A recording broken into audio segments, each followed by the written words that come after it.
అందరికీ నమస్తే అండి. మన గార్డెన్ వ్లాగ్స్కి స్వాగతం. ఈరోజైతే మన వ్లాగ్లో కలిపి పెట్టుకున్న మట్టి మిశ్రమంలోని మనం సీడ్స్ ఎలా వేసుకోవాలో చూద్దాం. సన్నని సీడ్స్, చాలా చిన్న సైజులో ఉండే సీడ్స్ అయితే ఎలా వేసుకోవాలో చూపిస్తాను. అండ్ కొన్ని మన గార్డెన్లోని ఇంకా కొన్ని మొక్కలు కూడా నేను మీకు పరిచయం చేపిస్తాను. అవి ఎలా మెయింటైన్ చేస్తాను కూడా మీకు చూపిస్తాను. చూస్తున్నారు కదా, మనం తొట్టులోకి నింపుకున్న మట్టిని అయితే కొద్దిగా లూజ్ చేసుకుంటున్నానండి. ఎందుకు అంటే నేను 2 డేస్ అలాగే వదిలేశాను. అలా వదిలేసి నేను నీళ్ళు పోసానండి 2 డేస్ కూడా. ఎందుకు నీళ్ళు పోయడం ఉత్త మట్టికే అంటే, మనం మట్టి నింపేటప్పుడు కొద్దిగా గ్యాప్స్ ఏమన్నా ఉన్నా కూడా నీళ్ళు పోయడం వల్ల అవైతే ఫుల్ఫిల్ అవుతాయి. ఎందుకు అంటే మనం చిన్న చిన్న సీడ్స్ వేసినప్పుడు ఆ గ్యాప్లో పడిపోయే ప్రమాదం ఉంటుంది. అలా లోపలికి వెళ్ళిపోవడం వల్ల మనకు సీడ్ అయితే మొలకెత్తదు. సో అందుకని ఒక 2 డేస్ అలా వదిలేసి నీళ్ళు పోసుకుంటే మనకైతే ఆ మట్టి మొత్తం కిందికి చేరి మంచిగా అవుతుంది అనమాట. ఎయిర్ కానీ గ్యాప్స్ కానీ ఉండవన్నమాట. అందుకని అలా చేస్తాను ఎప్పుడు నేను. ఇప్పుడు మనం వేసుకోబోయే సీడ్స్ అన్నమాట. ఇవి చాలా సన్నవి, ఆవాల కంటే సన్నగా ఉన్న సీడ్స్ మాత్రం సెలెక్ట్ చేసుకుంటున్నాను. ఎందుకు అంటే అన్ని సీడ్స్ ఒకలాగా వేసుకునే ఉండవండి. సీడ్ని బట్టి మనం వేసుకునే ప్రాసెస్ చేంజ్ అవుతూ ఉంటుంది. మీరు చూస్తున్నట్టయితే నేను చాలా సన్న ఇసుక తీసుకుంటున్నానండి. మీరు చూడొచ్చు, ఈ సన్న ఇసుకనే తీసుకోవాలి, లావు తీసుకోవద్దు. ఇది ఎందుకు తీసుకుంటున్నాను అంటే మనం వేసుకునే సీడ్స్ మనం చేతికి పట్టుకోవడానికి రాకుండా ఉంటాయి కనుక, అండ్ అలాగే వేస్తే ఒకే దగ్గర పడే ఛాన్సెస్ మనకు ఎక్కువ ఉంటాయి కనుక, అందుకే అలా ఓన్లీ సీడ్సే వేయకుండా మనం చాలా సన్నని సీడ్స్ మాత్రం ఇలాంటి ఇసుకలో కలుపుకొని వేసుకుంటే మనకి అంటే దూరంగా ఆటోమేటిక్గా వచ్చేస్తాయండి. మా దగ్గర ఇసుక లేదండి. మరి ఎలా అంటే ఏం పర్వాలేదండి, సన్నని మట్టి అయినా కూడా తీసుకోవచ్చు. మరీ అంత సన్న మట్టి కాకుండా నార్మల్గా ఉంటుంది కదా మన గార్డెన్ మట్టి, అలాంటి మట్టి అయినా తీసుకోవచ్చు. ఆ మట్టిలో కలుపుకోవాలన్నమాట. సో అలా మట్టిలో కలుపుకొని సేమ్ ప్రాసెస్ అయితే ఉంటుంది. ఇప్పుడైతే మనం సీడ్స్ వేసేసుకుందాం. ఇది డబుల్ షేడ్ ఫ్లవర్ సీడ్స్ అన్నమాట. ఇంతకుముందు మన దగ్గర పోయింది, బట్ అందుకే మళ్ళీ వేసుకుంటున్నాను. మీరు చూడొచ్చు ఎంత సన్నగా ఉన్నాయి సీడ్స్. అవి అలా ఇసుకలో కలిపేసుకొని మన చేతితో తీసుకొని అలా చల్లేసుకోవడమే అండి. పెద్ద కష్టమైన పని కాదు, కానీ ఆ మెథడ్ అనేది, ఆ టెక్నిక్ అనేది చాలా మన చెట్లకు కానీ చాలా యూజ్ అవుతుందండి. ఒక్కొక్క సీడ్స్ ఒక్కొక్కలా ఉంటుంది కాబట్టి ఇలాంటి టెక్నిక్స్ కొన్ని యూజ్ చేసుకుంటే బాగుంటుంది. సీడ్స్ వేస్ట్ కాకుండా ఉంటుందండి. మెయిన్ దాని మీద కొంచెం మట్టి చల్లేసుకోవడమే, ఇంకా ఎక్కువ మట్టి వేయొద్దు ఎందుకంటే సీడ్ చాలా చిన్నగా ఉన్నాయి. సో ఆ సీడ్స్ చిన్నగా ఉండడం వల్ల మట్టి కూడా కొద్దిగా వేసుకోవాలి. ఇప్పుడు నేను ఇంకొక రకమైన సీడ్స్ కూడా మీకు చూపిస్తున్నాను. ఇవైతే మరీ సన్నగా ఉన్నాయి, సేమ్ మన గసగసాలాగే ఉన్నాయి. సో దీని ప్రాసెస్ కూడా అలాగే అన్నమాట, సేమ్. కొంచెం వేసుకోవాలి మట్టి, చాలా సన్నగా ఉన్నాయి మన సీడ్స్ అయితే. అంతే అండి. ఇంకా కొంచెం మనం చేతికి అందేలా ఉన్నాయి అంటే అలా వేసేసుకున్నా పర్వాలేదు. కొంచెం మరీ చాలా సన్నగా ఉన్న వాటికి మాత్రం ఈ మెథడ్ బాగా యూజ్ అవుతుంది.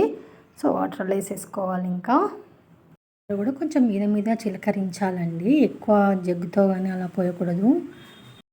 ఇప్పుడైతే మన గార్డెన్లో ఉన్న ఇంకొన్ని మొక్కలు అయితే చూద్దామండి. మీకు కొన్ని నేను ఇంపార్టెంట్ మొక్కలు చూపిస్తున్నాను, ఎలా మెయింటైన్ చేస్తానో కూడా చూపిస్తాను.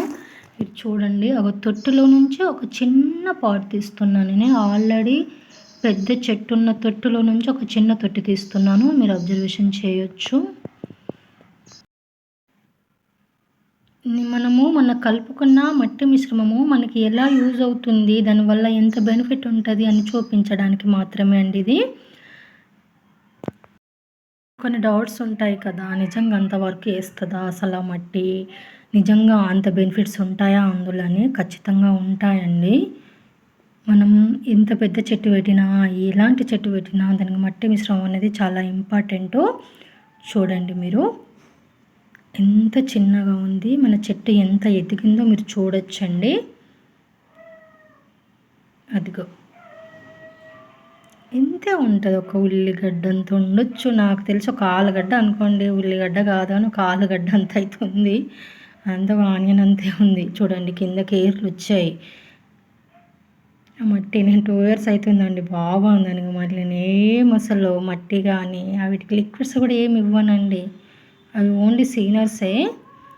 ఏమి ఇవ్వను, వాటర్ మాత్రం మార్నింగ్ ఈవినింగ్ 2 టైమ్స్ ఇస్తాను ఖచ్చితంగా. అందులో ఇంకా కొంచెం మట్టి వేసుకుంటున్నాను, మనం ఇంతకుముందు కలుపుకున్న మట్టి అది.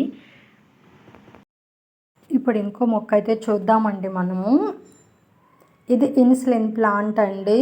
ఇది చూడండి, మనము వాటర్ ట్యాంక్ ఉంటుంది కదా, అది పాడైపోతే దాన్ని వేస్ట్ చేయడం ఎందుకని కింద అడుగు భాగాన కట్టేసేసి నేను ఆ డబ్బాని రివర్స్లో పెట్టుకొని దానికి కింద మనకు ఉంటుంది కదా ఓల్ పెద్దగా, దానికి ఒక పెద్ద కట్టె ముక్క లాంటిది, ఒక చెక్క ముక్క లాంటిది అలా పెట్టేసి నేను మట్టి పోసి ప్లాంట్ పెట్టేసుకున్నానండి. ఇది కూడా 2 ఇయర్స్ పైనే అవుతుంది. చెట్టు చూడొచ్చు ఎంత మంచి గ్రోతింగ్ అసలు. ఇది ఇన్సులిన్ ప్లాంట్ అండి, మీకు తెలుసు కదా ఇన్సులిన్ ప్లాంట్ అంటే. చూడండి ఎంత గ్రీన్గా ఉంది. ఎంత మట్టి పడుతుందండి అందులో చెప్పండి, ఎంత ఉంది ఆ తొట్టి, ఎంత ఉంది. మెయింటెనెన్స్ అంత పెద్ద కష్టమేం కాదండి. మనం ఇంట్రెస్ట్గా కొంచెం ఓపికతో చేసుకుంటే చాలా సింపుల్గా మనకు మొక్కలు అయితే ఎదుగుతాయండి. ఈ ఇన్సులిన్ ప్లాంటు 2 ఇయర్స్ బ్యాక్ నాకు ఒక 5 ఇంచుల ఒక చిన్న ముక్క తీసుకొచ్చి ఇచ్చిండండి మా సారు. దాన్ని నేను ఒక 4-5 తొట్లలో పెంచుతున్నాను. ఎంతకన్నా మంచిది అని ఒక మట్టిలో కూడా ఒక ముక్క వేసేసానండి నేనైతే.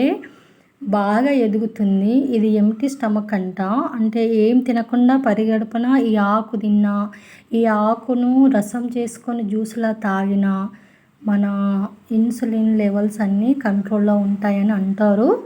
బట్ నాకైతే తెలియదు. బట్ ప్లాంట్ బెనిఫిట్స్ అయితే అవి. అందుకోసం ఇది ఆయుర్వేదిక్ ప్లాంట్ అని మా సార్ అయితే ఇంట్లో పెంచుకుంటున్నాడు. ఆయనకి ఇష్టమైన ప్లాంట్ అన్నమాట ఇవి. ఇంకా కొన్ని ఆయుర్వేదిక్ మొక్కలు అయితే మన దగ్గర కూడా ఉన్నాయండి. అవి కూడా నేను ఒక్కొక్కటిగా చూపిస్తాను కొన్ని మొక్కలు అయితే మీకు.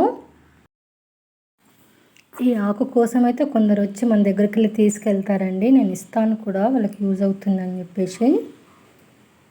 ఒకరికి యూజ్ అవుతుందంటే అంతకన్నా సంతోషం ఏముంటుందండి మనకు. ఇది ఒక చిన్న మొక్క పెట్టినా కటింగ్, ఒక చిన్న కటింగ్ పెట్టినా కూడా ఈజీ గ్రోతింగ్ అయితే ఉంటుంది. ఈ చెట్టు చనిపోవడం కానీ ఎదగకపోవడం కానీ అలాంటిది అయితే ఏముండదు. చాలా ఈజీ గ్రోతింగ్ అన్నమాట.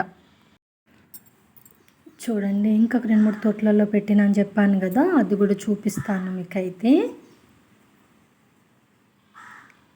ఇది ఇప్పుడు ఇంతకుముందు మనం చూసిన తొట్టి కదా. ఇది చూసారా, ఇంట్లో పాత డబ్బా అండి, అల్యూమినియం డబ్బా ఇది. అది దానికి ఓలు పడింది, వేస్ట్ అవుతుందని దానికి బ్లూ కలర్ పెయింట్ వేసుకొని అందులో కూడా మట్టి పోసి అందులో కూడా ఇన్సులిన్ ప్లాంట్ అయితే పెంచుతున్నాను. ఆ తొట్టి కూడా ఎంత చిన్నగా ఉందో మీరు చూడొచ్చు. ప్లాంట్ చూడండి ఎంత పెద్దగా ఉందో. ఆ 2 తొట్లలో ఉన్న ఈ మొక్కలే అంతగా ఉన్నాయి, ఎంత బుషిగా పెరిగాయి కదా. వాటిని చూస్తే వాళ్ళ ఆనందంగా చాలా సంతోషంగా ఉంటుందండి.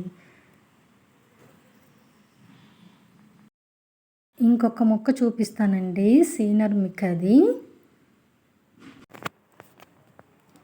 ఇది మీరు చూస్తున్నట్టయితే 15 లీటర్స్ ఆయిల్ డబ్బా అండి ఇది. ఆయిల్ డబ్బాలో మట్టి పోసి ఈ సీనర్ ప్లాంట్ అయితే పెంచుతున్నాను. మీరు చూడొచ్చు ఎంత అందంగా ఉంది కదా, ఎంత బుషిగా పెరిగింది. 2 షేడ్ ఉందండి ఆకు, 2 షేడ్. దానికి ఏం ఫ్లవర్స్ అవన్నీ ఏం రావు, ఓన్లీ సీనరే, ఆకులు మాత్రమే ఉంటాయి. బట్ 2 షేడ్స్ ఉంటాయండి. చాలా అందంగా ఉంటుంది.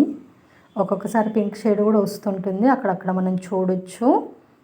ఆ ఆయిల్ డబ్బాని మనం వేస్ట్గా పడేసి మళ్ళీ ఒక తొట్టి కొనుక్కొచ్చి మళ్ళీ ఒక డ్రమ్ము కొనుక్కొచ్చి ఒక 200-300 వందలు దానికి ఖర్చు వేసే బదులు ఇలాంటి డబ్బాలు, వేస్ట్గా ఉన్న డబ్బాలు కూడా మనం ఇలా యూజ్ చేసుకోవడం వల్ల వేస్ట్ నుంచి బెస్ట్ తీయొచ్చండి. లేదు మాకు అలాంటివి నచ్చవు, మాకు ఇంకా అందంగా ఉండాలి తొట్టి అనుకుంటే దానికి మంచి ఒక ఆర్ట్ వేసుకోండి. కొంచెం ఓపికతో పెయింట్ వేసుకొని మీకు నచ్చిన ఆర్ట్ వేసుకోండి. ఫ్లవరు, బర్డ్, మీ ఇష్టం ఉన్న ఆర్ట్ వేసుకోండి, చాలా అందంగా కనిపిస్తుందండి. అయితే ఇంకొక చెట్టు చూద్దామండి. ఇది పింక్ గన్నేరా. ఇది నేను ప్లాస్టిక్ బకెట్లో పెట్టుకున్నాను. ఏంటి అంత పెద్ద చెట్టును ఇంత చిన్న బకెట్లో పెట్టుకున్నావా అంటారా? అవునండి, ప్రాక్టికల్ చేద్దాం అనుకున్నాను నేను, అందుకే పెట్టుకున్నాను. ఎంత పెద్ద చెట్టైనా మనం పెంచుకునే మెథడ్‌లోనే ఉంటుంది. మనం చేసే ఆలోచనలోనే ఉంటుందండి చెట్టు పెంపకం అనేది. మీరు చూడొచ్చు, ఇంత చిన్న బకెట్‌లో అయినా అంత పెద్ద చెట్టు ఎంత హెల్తీగా పెరుగుతుంది, ఎంత స్ట్రాంగ్‌గా పెరుగుతుంది. మనకు పువ్వులు కూడా ఇస్తుంది. బట్ ఎంత పెరుగుతుందో చూద్దామండి. మన వేప చెట్టునైనా కూడా బోన్సాయిలా చేసి పెంచుకోవచ్చండి. అది మన ఆలోచనను బట్టి, మనం పెంచే విధానం బట్టి అది డిపెండ్ అయి ఉంటుందని నా నమ్మకం. ఇలా లోపలికి వస్తూ ఉంటే మాత్రం ఈ చెట్లన్నీ దర్శనమిస్తాయండి. ఇటు సైడ్ ఏమో మన స్వీట్ లెమను, అది తమలపాకు చెట్లు, ఆక్సిజన్ ప్లాంట్స్ అవి ఉంటాయి. ఇవేమో ఇక్కడ సీనరు, ఇన్సులిన్ ప్లాంట్ అండ్ గన్నేరు ప్లాంట్ అలా ఉంటాయండి. చూడంగానే లోపలికి వస్తుంటే మనకు చెట్లే కనిపిస్తాయి మా ఇంట్లో అయితే. ఇదండి ఈరోజు మన వ్లాగ్. మీకు ఎలా అనిపించింది? మీకు నచ్చిందా? మీకు నచ్చితే నాకు ఖచ్చితంగా కామెంట్ చేయండి. మరి నేను చెట్ల విషయంలో కూడా నేను ఏమైనా చేసిన మిస్టేక్స్ ఏమన్నా ఉంటే నాకు ఖచ్చితంగా చెప్పండి, నేను తీసుకుంటాను. నేను నెక్స్ట్ అలాంటి మిస్టేక్ లేకుండా అయితే నేను అప్లై చేసుకుంటాను. అలాగే నా నుంచి మీరు ఏమైనా తెలుసుకోవాలనుకుంటే కూడా ఖచ్చితంగా కామెంట్ చేయండి. మీ కామెంట్, మీ పేరు నేను డిస్ప్లే మీద చూపిస్తూ నేను మీకు సమాధానం అయితే ఇస్తానండి. అలాగే మన వీడియోస్ కనుక మీకు నచ్చినట్లయితే లైక్ చేయండి, షేర్ చేయండి, మన ఛానల్ సబ్స్క్రైబ్ చేసుకోండి. ప్లీజ్ సపోర్ట్ చేయండి. మళ్ళీ నెక్స్ట్ వీడియోలో మళ్ళీ కలుద్దామండి. అంతవరకు నమస్తే. Thank you for watching.